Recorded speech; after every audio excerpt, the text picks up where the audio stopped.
Welcome back, Excellency. We have the viewers' choice for interviews here. We brought in Herum to the caster desk. Welcome, Herum, and I will pass you over to Gungeon.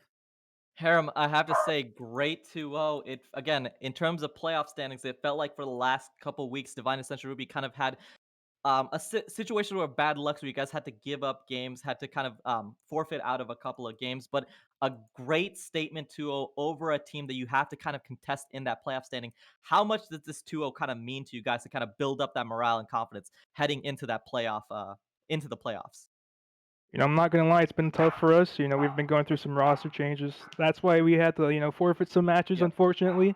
But we finally got a five, I think, and we're looking to come back stronger. And these two games, they meant a lot to us. Yeah. And I And was even telling my team during. I'm sorry to interrupt, but like during the first game, I was like, "Look, I'm literally going to end the game right here. Don't even worry about it." And then 5 minutes later, the game was over. Sometimes it's that simple. You just gotta like convince your boys and girls, if there are any girls on the team, and you just win. I mean, I we can get into game number 1. It felt like you were always there on the play.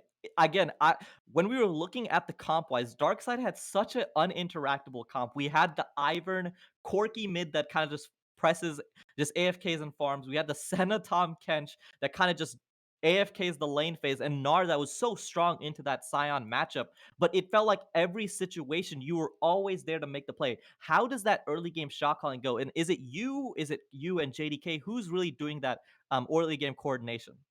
Well, I'll be honest with you, we're kinda new here, but at the beginning of that game, game 1, it was all over the place, I'm not gonna lie to you guys. And, it kinda reflected on our team fights, it looked like we were all over the place, it was like a scrambled mess. But about halfway through, like I said earlier, I just decided to take the reins, and I just decided like, "Hey guys, we're simply just better." And then we just ended.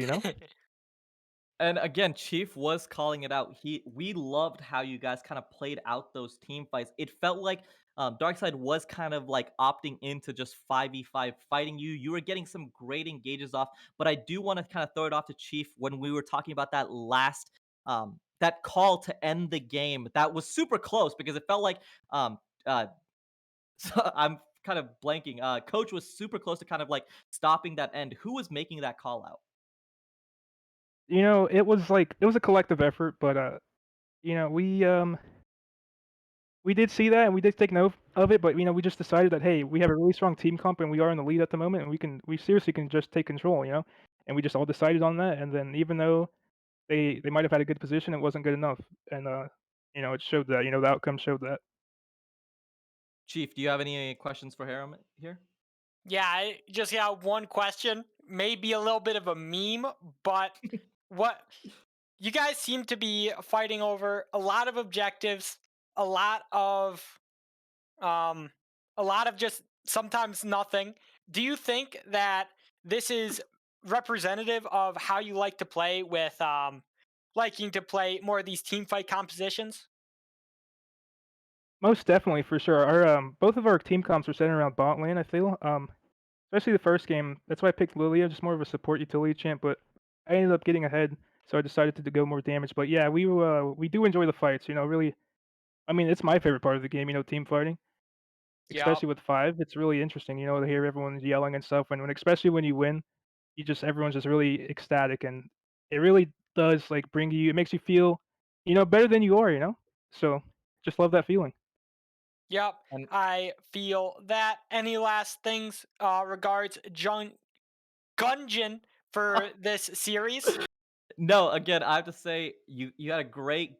I gave you my match MVP. I think you played so great in game number 1 and 2. I think you and JDK were kind of the standouts for me. I think obviously your solo laners plus your AD carry played super well, but in terms of engages, in terms of diving the backline, in terms of just being there at the right place at the right time, I have to give it to you and JDK. You guys played super well. You guys deserve this 2-0. And if you have any shout outs, this is kind of your time, man.